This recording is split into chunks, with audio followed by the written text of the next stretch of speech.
Hello and welcome back to another episode of the Menswear Style Podcast. I'm your host, Peter Brooker, and today on the show, I am talking to co-founder of JAK Shoes, José Maria. And JAK was founded in 2014 in Lisbon, Portugal, by Isabel and José Maria. Part of JAK's vision is to create products with modern design that are made of high-quality materials and age beautifully over time.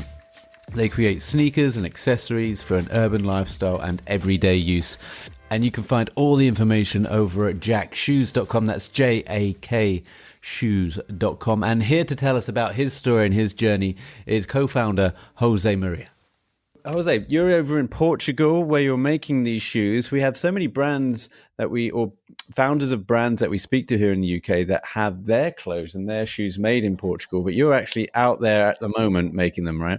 Yeah, we actually don't have our own factory, so we also source factories and syndicate the production. But yeah, Portuguese textile, apparel, and shoe industry is growing, and also it has been growing in quality. So we've seen a lot of brands, and I've obviously come across a lot of them producing in Portugal, and that makes us really proud.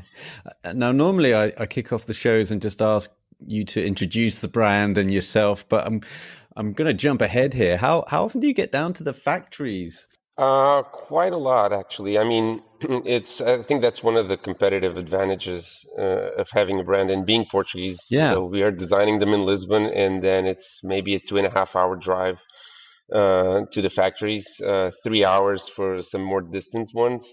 But I tend to go there at least once a month, either me or someone from the production or a team or Isabel. But yeah, we keep in close touch and in very close proximity, and also speaking the same languages. It's just at the distance of a phone call, and you can get things resolved very easily. We don't have to go through the scheduling. So, sometimes even on short notice, I can just jump in the car and drive 2.5 hours. Yeah, I bet it must be such an advantage to have a great shorthand with your suppliers. What are you doing when you're down there? Are you kind of asking for tweaks in the design, or are you just overseeing the quality, or everything? A bit of everything. I'd say a lot of it has to do with sampling new models, the way the design is implemented, the way the modeling is done, and a lot of the fitting is done with the factory, looking at where things are better or worse. But also when we source new materials, there's a lot of components involved in making shoes.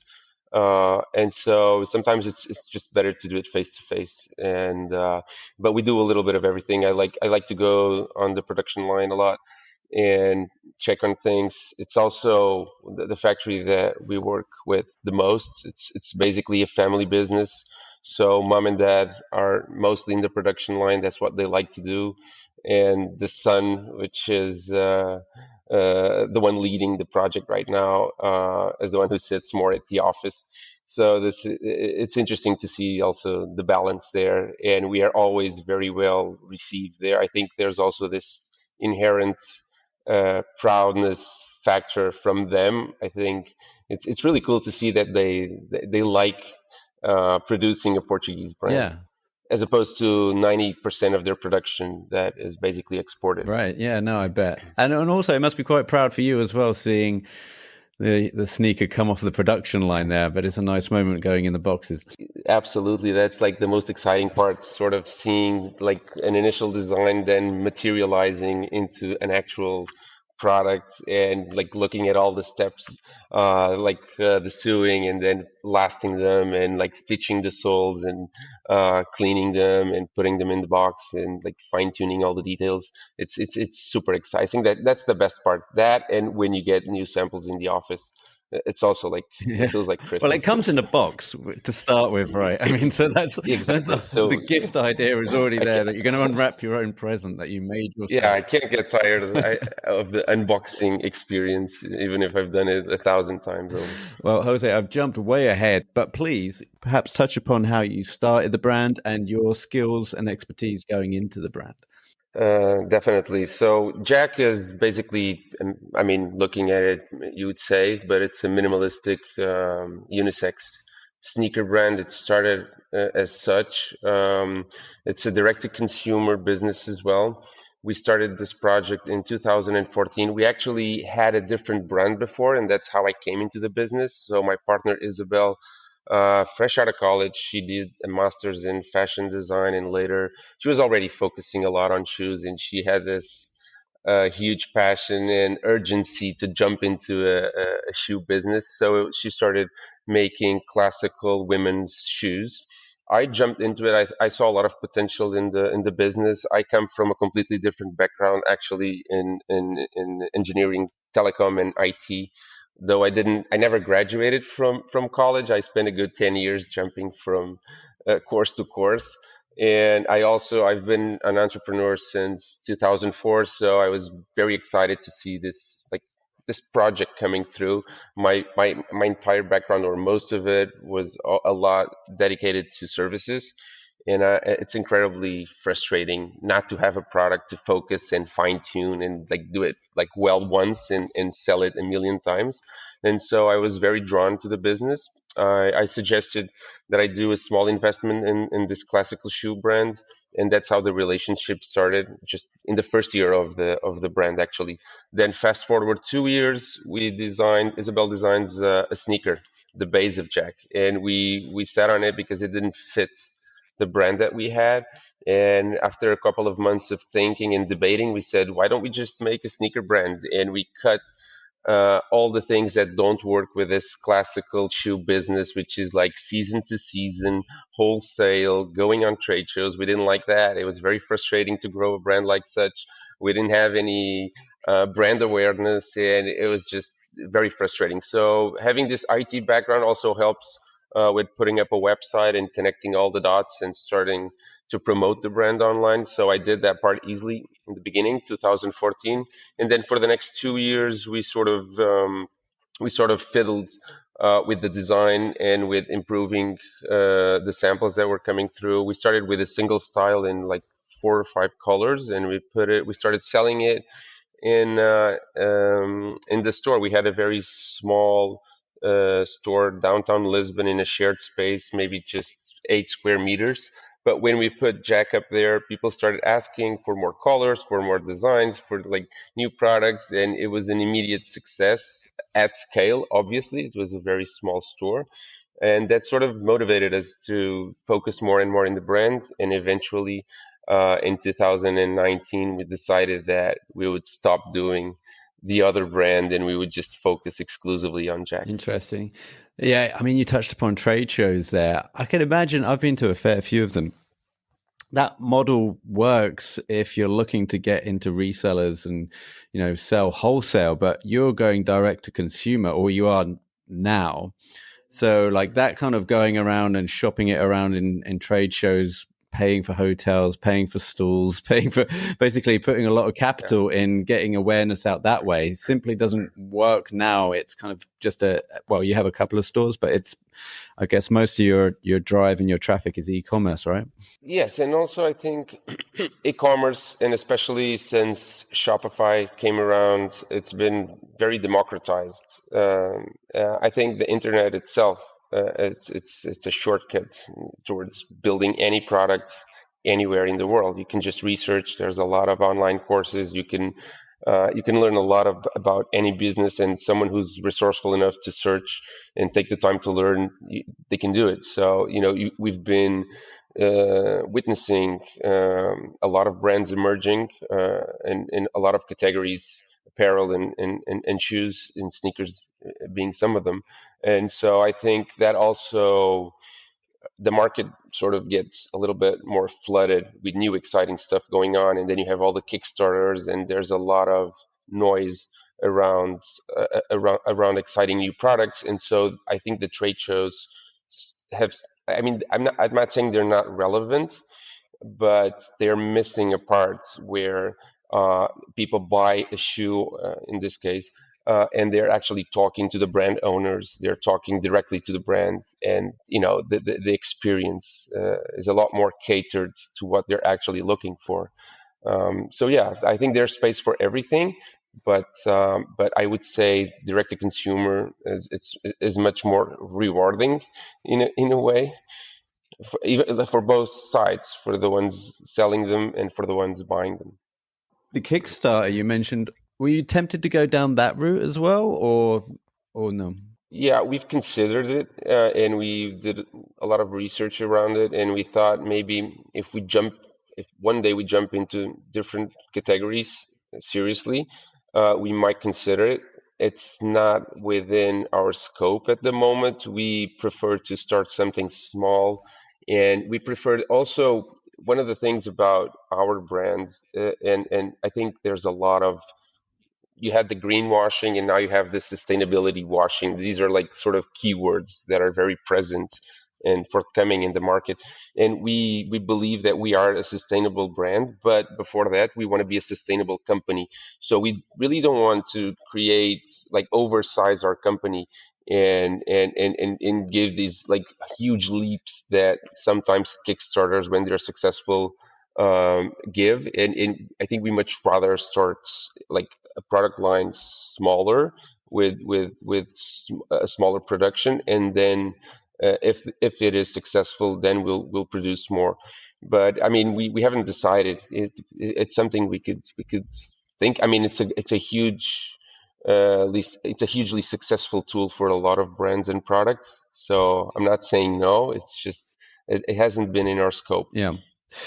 Going back to the sneakers, and the design is very minimalist, like you say. So is that that must be purposeful, right? You're not looking to put too much embellishment on there. Is it because it's easier to manufacture these without too many logos and too many accoutrements? No, I think it's harder actually. If you look at our brand signature, it's we've also thought a lot about that. We came up with Defy Simple, which is, I mean, you're looking at a very dressed down shoe. There's like not a lot of paneling in general. Some models actually, yeah, we've started doing bits and parts and mixing up, but like I would say 50% of our sales come from the most minimalistic models that we have. And but also when you cut into them and when you look at the complexity behind them, and the sort of materials that we have to source to be able to produce such large paneling with no interruptions, Mm. no stitching in between, it's incredibly difficult. Mm. So in this apparent simplicity, there's a lot going on in terms of construction. There's the way that we see a shoe, or at least the shoes that we're building right now.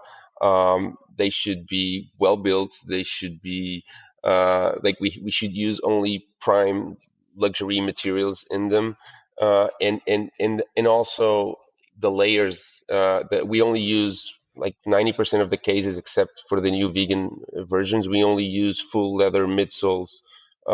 We use shanks inside them. We also use a layer of cork before we glue and stitch the soles.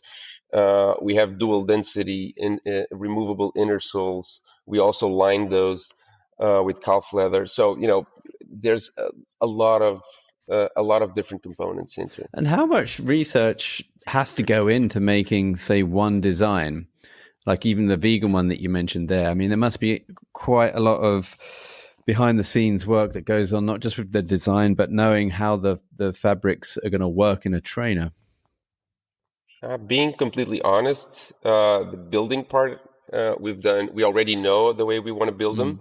So construction wise, I mean, we've been doing it now for 8 years, and we've tried different techniques. We're mostly relying on cemented construction. We are not excluding to use other types of construction in the future, but there's a lot of research with materials, especially when you jump into the vegan stuff, because most of vegan stuff products that you see out there are based in plastics, and that's also something you have to have in mind when you're talking about going green and going sustainable. There's a lot of carbon footprint in some of these materials. We're using now an upper with based off apple peels. We launched that last year.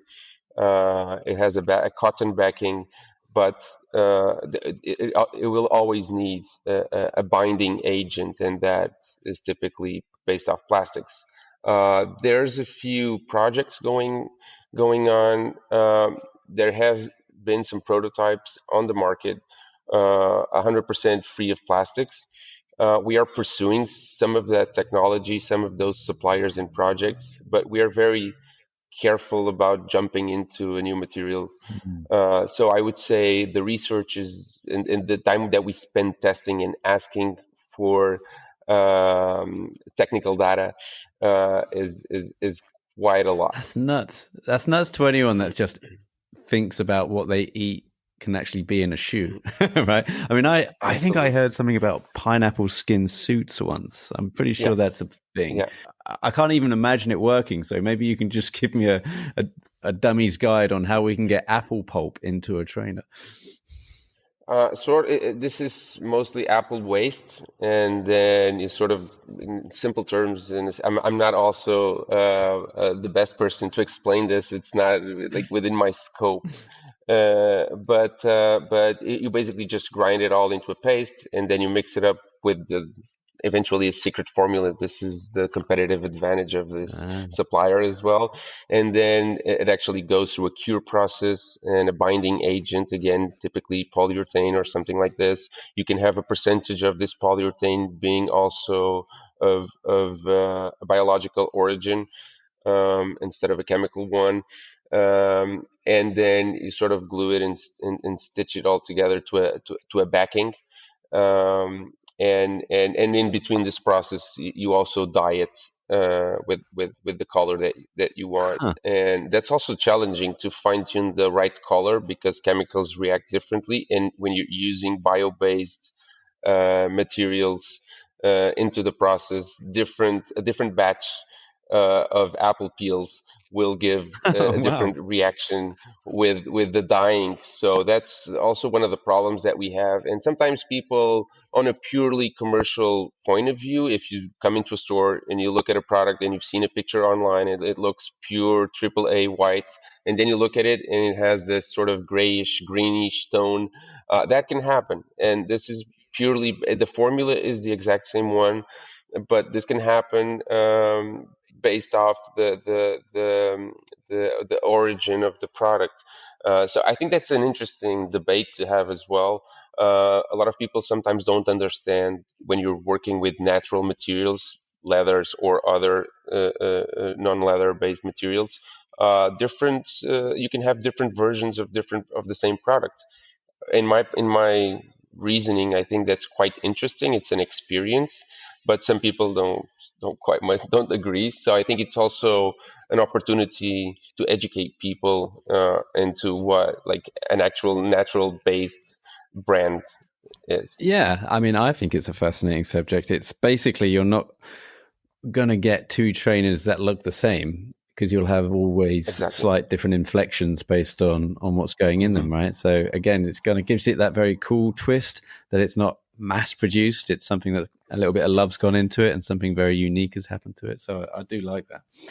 Jose, I'm curious about your social media as always, because I think with brands, when you say that you're kind of direct to consumer, you're always going to be the face behind it. Are you behind the scenes with all of your Instagrams and all of that sort of stuff as well? That's it's not easy. I mean, there's a lot of pressure towards building new exciting content. I'm going to be honest, Mm. that's where we are slacking on some occasions. I think we've been lucky enough that we have a lot of repeat customers and a lot of people that stand by the brand and what we build as a product. And that has helped us grow year over year. Even during COVID, even with stores closed, we've been able to grow the brand. But social media is definitely a challenge. We share that responsibility. Mostly, it lays on Isabel's lap. We have been working also with a creative agency. We're lucky enough to have an in-house photographer. Basically, what we do is we share the space with him, so he's readily available when we need something. Um, and we're also working now with a PR agency, and we recently made a few marketing hires to help with that. But it's an incredibly difficult process to get the right message across. When I mean, social media looks very simple. You just have to do a little bit of content, but then there's this balance between portraying the unique features of the shoe or of the leather, and it has to look perfect because there's texture, Yeah. there's proportion, there's all of these factors. So it's sort of an inner battle even for us, like, should we post this picture? Like, it doesn't look as good, but and sometimes we have to like step back and say, no, this is good enough. It portrays what we are as a brand, and okay, this is not the perfect impression of what the shoe actually looks like, but I mean, for me, it's incredibly challenging coming from the background that I've come and being a perfectionist. I like to see things neat and perfect, and sometimes you have to go against that, I think. Yeah, that's interesting. I think a lot of people have that with social media, that it has to look, especially with your page, because all of the imagery, like you say, looks very well polished. It's very informational as well. Sometimes with the infographics that you've laid out, you can't just then go from that and just take a wham bam picture of your trainers, like from a point of view position, right? Because it kind of goes against the brand almost. You know, you need to have consistency. It can be that one or the professional, but it can't be both in a weird world. So yeah, maybe you can. I don't know. I mean, we're learning as we go. I mean, we're not the best example at anything. We're just trying to do our own thing. We're winging it in a way. We're not the. I mean, none of us was a professional shoemaker, shoe designer, or shoe developer to begin with. We so in the same way, we're not professional product marketeers. We are learning as we go. We gather the feedback from friends, family, and customers, and the team. We're very fortunate to have this amazing team at JAK. So everyone contributes a little bit. amazing. Well, the place to hang out on Instagram is at JAK_shoes. And I should say JAK is JAK, but we'll put all the links over in the show notes, and jakshoes.com also to go and check out the sneakers there and grab yourself a pair. Jose, you got a couple of stores. I think, is it Porto and Lisbon you got in Portugal? Have you got any plans to come to the Yeah. UK? We do. Actually, the UK is our largest market. 25% of our sales come from the UK. The other 25, another 25 come from the US. Then it's Germany, France, and only then Portugal with 5%. I mean, I think we have a very fair price point for what we build and what the sneakers cost to produce. But unfortunately, the Portuguese economic situation is not as good as we would like. And also, this is, I think, the problem when you have a manufacturing country. There's a lot of good quality products going straight from factory to stores, and sometimes people can find good quality products without the brand markup on it. We have to have the brand market on it. That's how we pay ourselves, and this is supposed to be a profitable business. But yeah, we definitely want to open a store in the UK that's in our timeline. We don't have unlimited cash at hand. Maybe we can do that in the next couple of years. We're working on it. Okay. Well, keep us posted. And I guess all the news will break over on the website. So again, people can check that out. Absolutely. jakshoes.com, the place to go. Jose, thank you so much for jumping on. It was really interesting talking to you, and best of luck with the future. Thank you, Peter. Thank you so much for having me.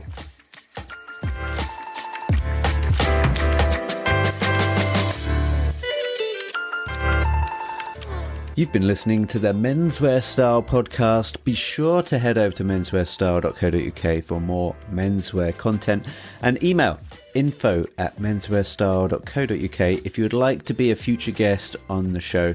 Finally, please help support the show by leaving a review on iTunes or wherever you're listening to this podcast. Until next time.